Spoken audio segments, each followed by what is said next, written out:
declaring your winner by unanimous decision, Jake El Gallo. Mic Tyson और Jake Paul के बीच हाल ही में हुए इस फाइट को देखने के लिए लोगों को किसने प्रेरित किया? इस लड़ाई का एंटरटेनमेंट वैल्यू क्या था?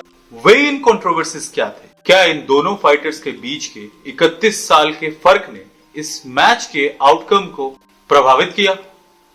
इस इवेंट का फाइनेंशियल परफॉर्मेंस क्या था? वे इनके समय कंट्रोवर्सीज क्या थी? और भविष्य में अगर ऐसे क्रॉसओवर सेलिब्रिटी फाइट्स होते हैं तो क्या लोग इन्हें देखना पसंद करेंगे?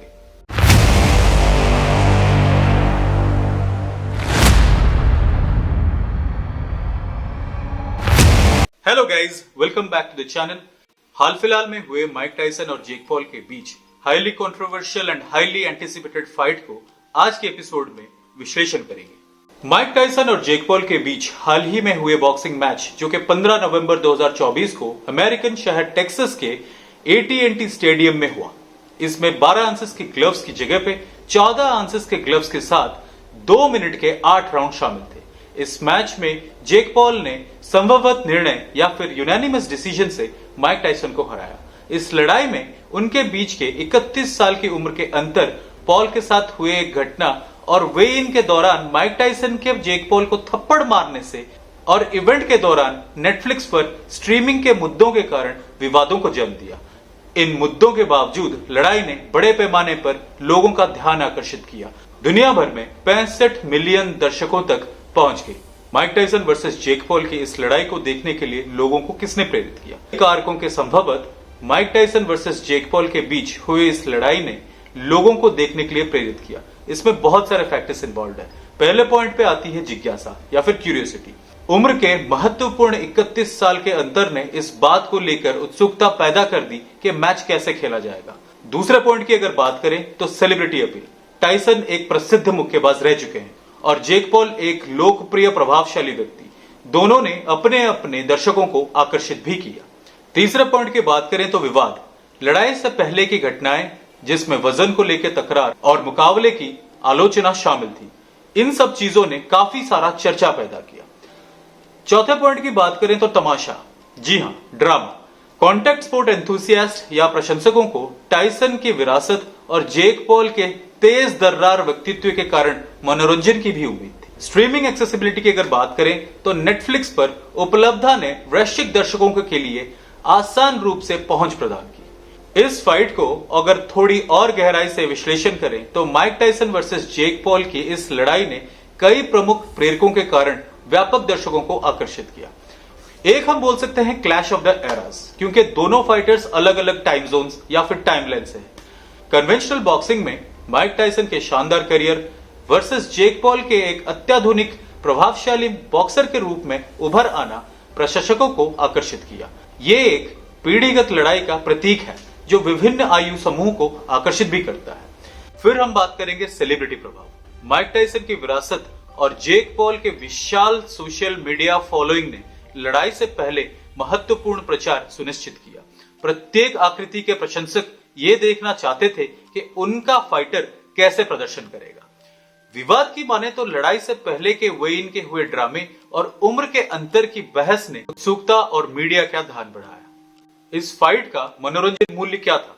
प्रशंसकों को अपरंगत, संभवत अप्रत्याशित तमाशे की उम्मीद थी। Mike Tyson versus Jake Paul लड़ाई के मनोरंजन मूल्य को उन प्रशंसकों द्वारा अत्यधिक मूल्यांकित किया जा सकता है जिन्होंने पुरानी यादों और आधुनिक तमाशों के मिश्रण की सराहना की। टायसन की विरासत ने गौरव बढ़ाया, जबकि पॉल के शोमैनशिप और बढ़ते विवादों ने नाटक प्रदान किया। नेटफ्लिक्स स्ट्रीमिंग के दौरान आई तकनीकी कठिनाइयों या उम्र के अंतर के बारे में नैतिक चिंताओं को प्रकाश किया। कुल मिलाकर इसकी अपील संभवत इस बात पर निर्भर करती है कि प्रशंसकों इसे एक वैध खेल आयोजन या एक नवीनता शो के रूप में देखते हैं या नहीं। क्या लोग इस फाइट के आउटकम से खुश थे? माइक टायसन और जेक पॉल के बीच लड़ाई के परिणाम से संतुष्टि संभवत दर्शकों के दृष्टिकोण पर निर्भर करता है। जेक पॉल के प्रशंसक संभवत उनकी सर्वसम्मत निर्णय की जीत से प्रसन्न थे, जो एक मुक्केबाज के रूप में उनके विकास को दर्शाता है। जेक पॉल के प्रशंसकों ने उनकी जीत को मुक्केबाजी में उनके विकास के प्रमाण के रूप में मनाया। इसे एक महान प्रतिद्वंदी के खिलाफ उनके कौशल की पुष्टि की। उसी जगह माइक टायसन के समर्थकों को निराशा हुई, विशेष रूप से उनकी महान स्थिति और इस धारणा को देखते हुए कि परिणाम में उम्र के महत्वपूर्ण भूमिका निभाई। उनको ये भी लगा कि परिणाम में कौशल असमानता के बजाय उम्र और सहन शक्ति के अंतर को उजागर किया, खास करके जब माइक टायसन को गति बनाए रखने के लिए संघर्ष करना पड़ रहा था। दर्शकों को मिश्रित भावनाएं हो सकती हैं। वो मनोरंजन को महत्व देते हैं, लेकिन लड़ाई के प्रतिस्पर्धी संतुलन या नैतिकता पर सवाल भी उठाते हैं। सेलिब्रिटी बॉक्सिंग के आलोचक ने इस लड़ाई को एक खेल से अधिक एक तमाशे का रूप दिया। कुछ लोगों ने सवाल भी उठाए कि इसमें बॉक्सिंग की अखंडता से समझौता किया गया है। क्या लोगों को यह भी लगता है कि लड़ाकों के बीच उम्र के अंतर ने मैच के परिणाम को अंजाम दिया? माइक टायसन जो 58 साल के हैं और जेक पॉल जो 27 साल के हैं, इनके बीच 31 साल की उम्र का अंतर है और यही अंतर ने इस लड़ाई के वैधता की धारणाओं को काफी प्रभावित किया। आलोचकों ने यह तर्क दिया कि सहन शक्ति, गति, शारीरिक लचीलेपन में असमानता के स्वाभाविक रूप में जेक पॉल का पक्ष लिया, जिससे प्रतिस्पर्धी संतुलन कमजोर भी हुआ।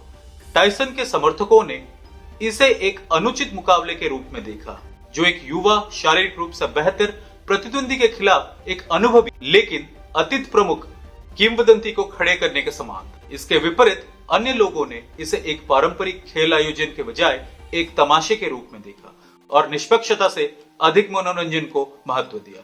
माइक टायसन और जेक पॉल के बीच उम्र के अंतर ने जनता की राय को महत्वपूर्ण रूप से आकार दिया और उनकी लड़ाई के लिए टिकटों की बिक्री को प्रभावित भी किया। मैचअप से जुड़े विवाद, जिसमें निष्पक्षता और नैतिकता पर बहस भी शामिल थी, इस चीज ने बड़े पैमाने पर मीडिया में चर्चा भी पैदा कर दी।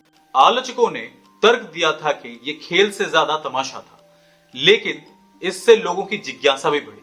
उम्र के अंतर की ध्रुवीकरण प्रकृति ने संभवतः लोगों की रुचि बढ़ा दी थी, क्योंकि दर्शक ये देखने के लिए उत्सुक थे कि माइक टायसन एक बहुत छोटे प्रतिद्वंदी के खिलाफ कैसे प्रदर्शन करेंगे, जिससे कि बहुत टिकट बिक्री और रिकॉर्ड तोड़ दर्शकों की संख्या बढ़ जाएगी। कई लोगों ने टायसन की उम्र और इससे होने वाले शारीरिक नुकसान की ओर इशारा करते हुए लड़ाई को शोषणकारी माना। बुजुर्गों के साथ दुर्व्यवहार शब्द चर्चा में प्रसारित हुआ। कुछ लोगों ने मैच को अनुचित बताया और इसके आयोजन की नैतिकता पर सवाल भी उठाए। जिज्ञासा की अगर बात करें तो बहुत सारे लोग इस लड़ाई की नवीनता की ओर आकर्षित हुए। इस बात से आश्चर्यचकित हुए कि उम्र के अंतर के बावजूद एक युवा जेक पॉल माइक टायसन जैसे दिग्गज को कैसे संभालेगा। विवाद के कारण इस मैच को काफी हाइप मिला। विवाद ने ध्यान बढ़ाया और इस इवेंट को एक बड़े पैमाने पे सक्सेसफुल भी बनाया और आकस्मिक पर्यवेक्षक इसमें शामिल हुए, जिससे ये आयोजन वित्तीय रूप से सफल हो गया। नेटफ्लिक्स ने स्ट्रीमिंग समस्याओं के बावजूद महत्वपूर्ण दर्शकों की संख्या दर्ज की। इसमें दिखाया गया कि कैसे उम्र के अंतर का ध्रुवीकरण प्रभाव वैश्विक हित में बदल दिया गया। Financial performance of the fight क्या थी?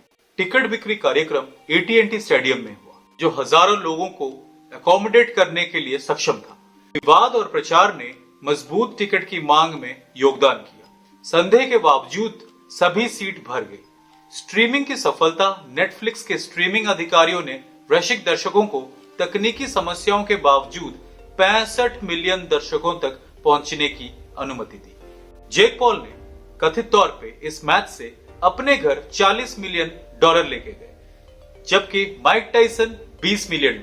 ये आंकड़े अपरंगत सेटअप के बावजूद लड़ाई के वित्तीय लाभ को उजागर भी करते हैं। इतना सब कुछ हो जाने के बाद ये इवेंट क्रॉसओवर बॉक्सिंग मुकाबलों को लाभदायक बताया, जिससे प्रमोटरों को इसी तरह के विवादास्पद मैचअप का पता लगाने के लिए प्रोत्साहित किया, भले ही शुद्धतावादी उनके वैधता पर सवाल उठाते रहे। वही इनमें काफी कंट्रोवर्सीज भी हुए।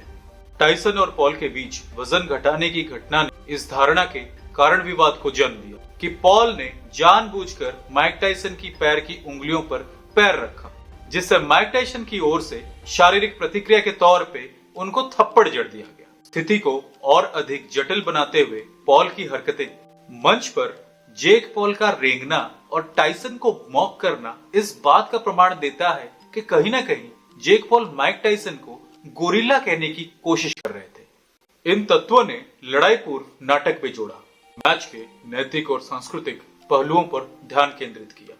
साथ ही कुछ लोगों ने सवाल भी उठाया कि क्या ये घटना लड़ाई के तमाशे का हिस्सा थी या जानबूझकर इसको हाइप करने के लिए ये सारी चीजें की गई। साथ ही कुछ लोगों ने सवाल भी उठाए कि क्या ये घटना लड़ाई के तमाशों का हिस्सा था या अनादर का वास्तविक क्षण था। आइए बात करते हैं इवेंट के दौरान हुई नेटफ्लिक्स में स्ट्रीमिंग डिफिकल्टीज के बारे में। नेटफ्लिक्स लाइव स्ट्रीम के दौरान बफरिंग और ऑडियो समस्याओं सहित तकनीकी कठिनाइयों ने दर्शकों के अनुभवों को प्रभावित किया। इन व्यवधानों ने कई लोगों को निराश किया जो लड़ाई देखने के लिए उन्मुख थे। मुकाबले के शुरू होने से ठीक पहले कुछ रिपोर्टिंग में रुकावट आई। तकनीकी विफलता ने वैश्विक दर्शकों के लिए समग्र आनंद और पहुंच को कम कर दिया, जिससे लाइव स्पोर्ट्स ब्रॉडकास्टर के रूप में नेटफ्लिक्स की प्रतिष्ठा को ठेस पहुंची। असुविधा ने लड़ाई को लेकर बढ़ती आलोचना को बढ़ा दिया, जिससे एक सहज उच्च गुणवत्ता वाली घटना के रूप में याद किए जाने की इसकी क्षमता कम हो गई। ये मैच सेलिब्रिटी या क्रॉसओवर बॉक्सिंग इवेंट्स के बारे में हमारे जैसे लोगों के दृष्टिकोण को कैसे प्रभावित करता है। टाइसन वर्सेस जेक पॉल की हुई इस लड़ाई और क्रॉसओवर बॉक्सिंग की बढ़ती प्रवृत्ति को पुष्ट करती है, जहां मनोरंजन का मुख्य अवसर पारंपरिक खेल अखंडता से अधिक होता है।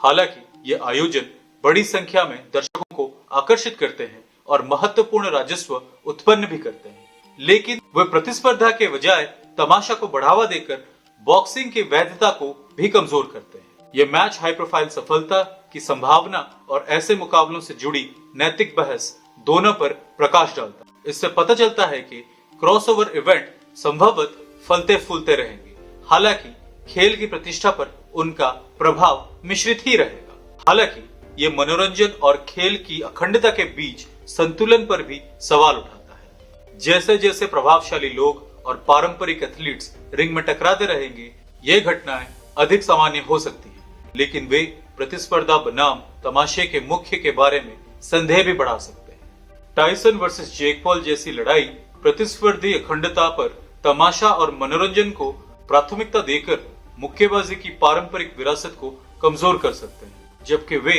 बड़े पैमाने पर दर्शकों को आकर्षित करते हैं। वे खेल को वैध एथलेटिक गतिविधि की बजाय मनोरंजन के रूप में पेश करने का जोखिम उठाते हैं। इससे प्रोफेशनल बॉक्सर्स की विश्वसनीयता को लेकर चिंताएं पैदा हो सकती है, खास करके शुद्धतावादियों के बीच। हालांकि ये नए युवा दर्शकों के लिए भी नया दौर खोलता है। क्या लोग ऐसे मैचेस फिर से देखना चाहेंगे? लोग Jake Paul versus Mike Tyson जैसा कोई अन्य कार्यक्रम देखेंगे या नहीं, ये बहुत सारे फैक्टर्स पे निर्भर करता है। यदि कार्यक्रम महत्वपूर्ण तमाशा या नाटक का वादा करता है, तो लोगों को मनोरंजन मूल्य में दिलचस्पी हो सकती है। हालांकि यदि लड़ाई अत्यधिक नाटकीय या प्रतिस्पर्धा अखंडता में कमी महसूस कराती है, तो वो संभवतः कम इच्छुक होंगे। अंततः ये मैच की प्रकृति और इसमें शामिल खेल के प्रति सम्मान के स्तर पर निर्भर करेगा। तो गाइज, ये था माइक टायसन वर्सेस जेक पॉल के बीच हाल फिलहाल में हुई लड़ाई के ऊपर लेटेस्ट चर्चा।